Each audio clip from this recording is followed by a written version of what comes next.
The Stone Zone, entertaining and informative. On the Red Apple Podcast Network.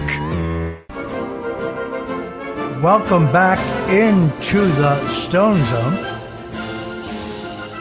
Yesterday we had Mark Vargas, the editor-in-chief of the Illinois Review, reporting on the shocking developments in Chicago.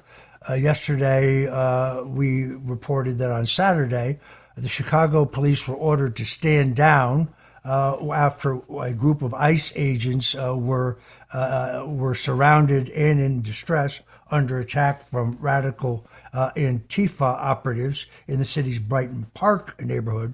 Turns out that stand-down order came from the mayor and the governor themselves. There's some question as to whether they have some serious legal liability, but to get an assessment of the entire situation on the ground in Chicago, joining me now is the former commissioner of the Chicago Police Department, Richard Brzeczek. He is a hard-nosed, non-political, by-the-book, highly respected law enforcement officer and attorney, someone who rose from being a simple patrolman in the Chicago Police Department to the top job under one of Chicago's greatest mayors, Jane Byrne, who was a good friend of mine. And trust me, although she may have been a Mondale delegate, she definitely voted for Ronald Reagan. But Richard, thank you for joining us today on the show. I want to get your assessment of these shocking events. The idea that fellow law enforcement officers would be physically endangered and the Chicago police would stand idly by. I guess this is consistent with what you told us about the politicization of the once great Chicago Police Department. That's absolutely correct, Roger. You have two people, Brandon Johnson, the DEI mayor of Chicago. That's dumb, evil, and incompetent, not the other DEI. But you got him, and you've got Pritzker, the wannabe next Democrat candidate for president in 2028, trying to make a name for themselves with their continuing anti-police decisions and activity. And when I say anti-police, they're telling the police to step down is not trying to protect the Chicago police from harm. They're trying to really embarrass the police. The police, because of what happened, the Chicago Police Department is really kind of like the laughingstock of the United States, especially among the major cities, because that kind of order to stand down is disgraceful. It's despicable. It's a shameful order. Well, Richard, it appears, based on everything I have read, that this order was handed down to the Chicago Police Department from Mayor Johnson and Governor Pritzker. Many legal analysts believe that puts both of them in legal jeopardy, that they could be held responsible in a spiraling legal crisis, because that is patently illegal. And they may have personal liability for anyone who is injured. And the president himself today blasted both Pritzker and Johnson, saying they should both be in jail for issuing these executive orders that prohibit the Chicago Police Department from obstructing federal law.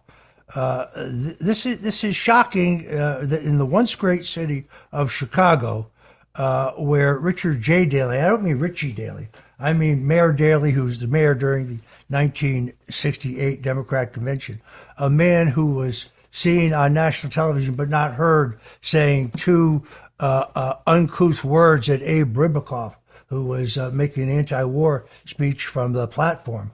Daley was a stout supporter of the Vietnam War, Lyndon Baines Johnson's conduct of it, and he opposed those in his party, like Eugene McCarthy and later Robert Kennedy, who broke with Johnson over the war. So I saw that the president ordered the Texas National Guard, or arranged the Texas National Guard to send 300 guardsmen to Chicago. Commissioner Brzeczek, can they be effective with that small a force? Sure, that can be effective. Well-trained personnel can be effective. And at the same time, there are other significantly large law enforcement agencies in the Chicago area, starting with the Chicago Police Department, whereby they can assemble large numbers of officers, with the appropriate riot gear if they need that, to go into an area fairly quickly. The thing is that this is a political game being played by two amateurs, Brandon Johnson and J.B. Pritzker in Illinois. And President Trump is absolutely correct.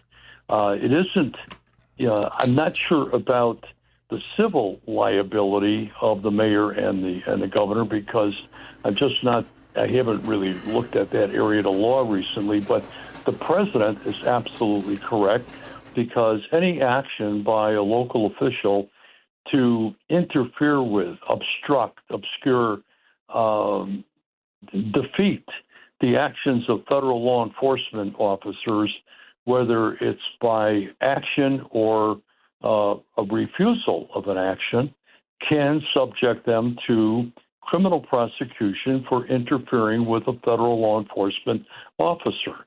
And they don't really care. Let me make clear to people, just so you know, Richard Brzeczek is not only served the city as probably their last great police commissioner, but he also is an attorney. He was a partner at the firm of Levy and Aarons, where he was specialized in commercial litigation, bankruptcy, and real estate law, and later went into private practice, concentrating primarily in criminal defense, with experience with civil jury trials, administrative hearings of criminal and civil practices, and the state and federal courts. So he's not just a law enforcement officer, he is a skilled attorney. So I give great weight to his words regarding the possible penalties here. Richard is a graduate of the University of Chicago Law School. It's amazing to me that J.B. Pritzker and Mayor Johnson says the Republicans want a civil war, yet he's the guy who has hooligans throwing bricks, rocks, bottles, swinging clubs at police officers.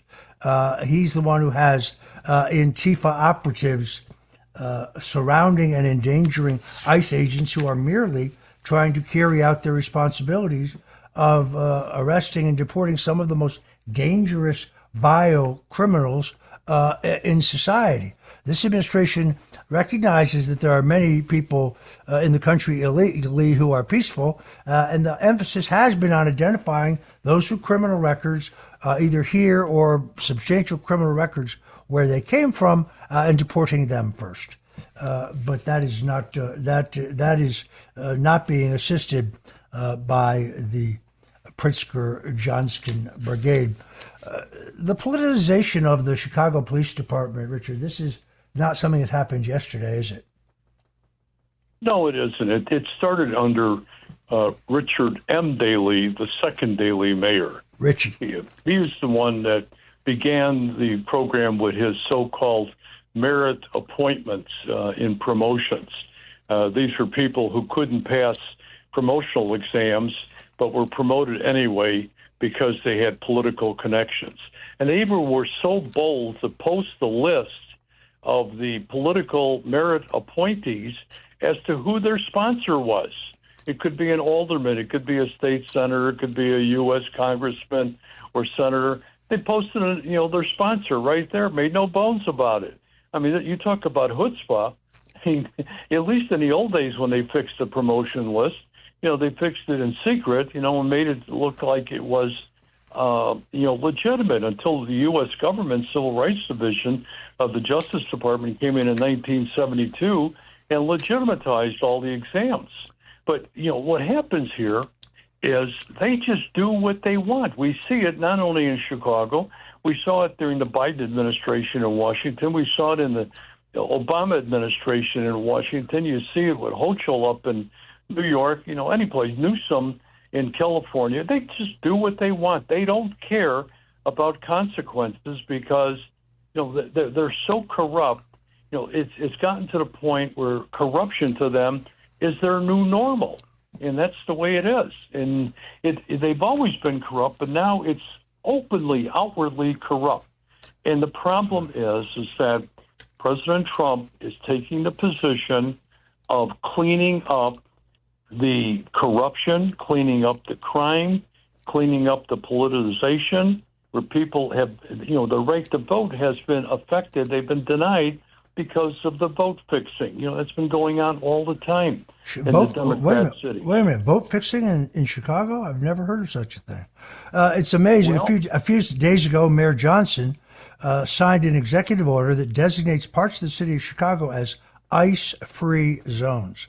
The order bars city police from sharing information with federal immigrant officials or assisting in arrests involving illegals. Johnson said the policy was intended to protect immigrant communities. What about protecting the law-abiding citizens of the city of Chicago? I guess he doesn't care about that. By the way, virtually all legal analysts say that this order signed by the mayor is a blatant violation of federal law. Specifically, it violates 8 U.S. Code 1324, as it is a felony to conceal, harbor, or shield from detection an individual known to be in the country illegally. Anyone, whether a private citizen or an elected official who aids and abets such actions could face up to 5 years in prison or more if the offense involves violence or results in injury. So it sounds to me like Pritzker Johnson, and perhaps Pritzker, if he also was a party to this, which he was, could have a serious problem. Additionally, other legal analysts point out that 18 U.S. Codes Section 111 makes it a crime to forcibly audit, resist, oppose, impede, intimidate, or interfere with federal officers engaged in their duties, which is punishable by up to 8 years in prison if the officer is injured. And then, of course, 18 U.S. Code 1505 criminalizes obstruction of federal proceedings or investigations, carrying an additional penalty for up to 5 years. I'll tell you this, J.B. Pritzker would lose some weight in prison, that's for sure. Well, yeah, he'd probably be, holding court in prison, talking, to all his Democrat voters who put him into office, even while they were in prison, about how great he is. But the problem is that these people simply, want to demonstrate their pejorative ignorance.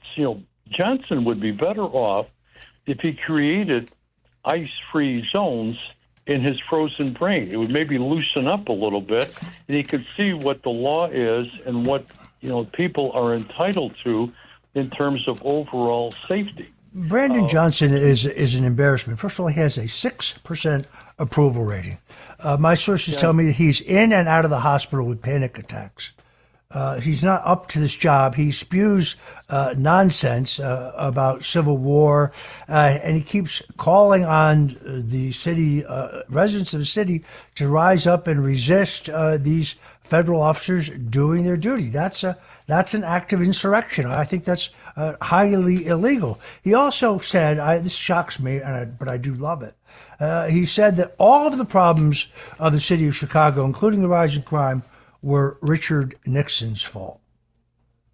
Richard Nixon's been dead Richard Nixon's been dead for 40 years. I think what this lame brand was trying to say is that Nixon's Southern strategy is the cause of New York, of the country's racial problems. Let's be very clear. Richard Nixon, who desegregated the public schools, 86% of public schools were segregated when Nixon became president. When he left office, that number was 16, with no bloodshed, done totally legally through lawsuits, nobody killed, no violence.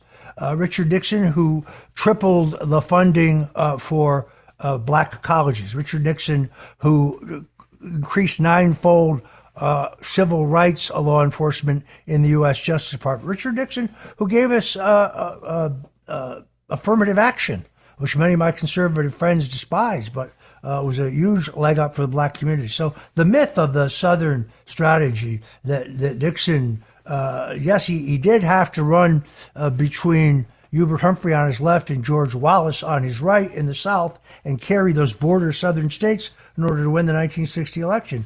So the Southern strategy of having a number of conservatives support you, if you look at his actual civil rights record, Well, the 1958 Civil Rights Act would not have passed the U.S. Senate, but for Vice President Richard Nixon going out and rounding up the votes, for which Dr. Martin Luther King wrote him a glowing letter. So I'm not sure what Brandon Johnson's talking about.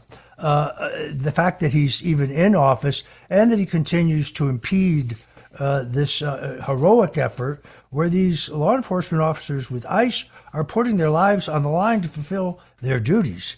You would expect that they could have the local police at their back as opposed to standing by idly as their lives are endangered. Anyway, we're with Richard Brzeczek. He's the former commissioner of the Chicago Police, and we'll be right back. The Stone Zone, entertaining and informative. On the Red Apple Podcast Network.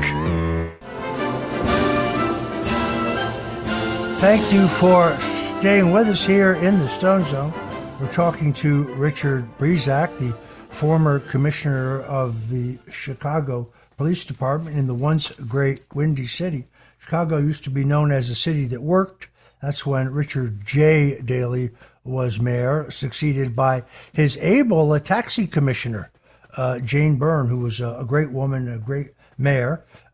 She served when Richard Brzeczek was the police commissioner. I think the Chicago Police Department really went downhill under Rahm Emanuel in an incredible scandal where the department essentially hid evidence regarding a shooting of I think it was an African American by officers who were white. Tell us about that, Richard. That was the Laquan McDonald case. What happened is there probably were 24 to 15 officers at the scene. Nobody had their guns out. The kid was a little hyper, and he had a small knife in his hand, although you can get hurt by a small knife very seriously. And they were keeping him at bay. And one of the last cars that pulled up, the officer got out of his car, walked around the car, took his gun out, and he put 16 shots into Laquan McDonald. Even after he went down, he was shooting into his body. And no one thought that this was ever going to get out because they had an informal policy in Chicago to turn the in-car cameras off. And one car had an in-car camera that happened to be going. And it caught the whole thing. It would happen right in front of that car's camera. And all hell broke loose. Not right away, because while the bosses and Rahm Emanuel knew about it the next morning as to what exactly happened, it took a freelance reporter, not the fake news that's in Chicago, who protects all the Democrats over there all the time, but an independent reporter who got a Freedom of Information Act request granted by a judge who ordered the video to be released. And they went into high gear. The Democrat state's attorney, the prosecutor of the county, indicted the shooting officer the day before the judge released the video. So, everything was, CYA. CYA. Wow, that's extraordinary. Yeah. Rahm Emanuel, who I hear, by the way, is actually thinking about running for president. I know that sounds crazy, but he recognizes the total absence of a field, and he is a wily, canny guy who understands the game. Not an admirer by any means, but he didn't get to be mayor of Chicago for no reason. He did not get to elect a president for no reason. All right, I'm afraid we have to leave it there. I want to thank our guest, former Police Commissioner Richard Brzeczek, who always brings the heat and the real authority on what's going on the ground in the Windy City. Thank you for joining us today on the Stone Zone. We are here 5 days a week. And here we talk news, politics, history, and food, my other favorite subject. Until tomorrow, God bless you and Godspeed.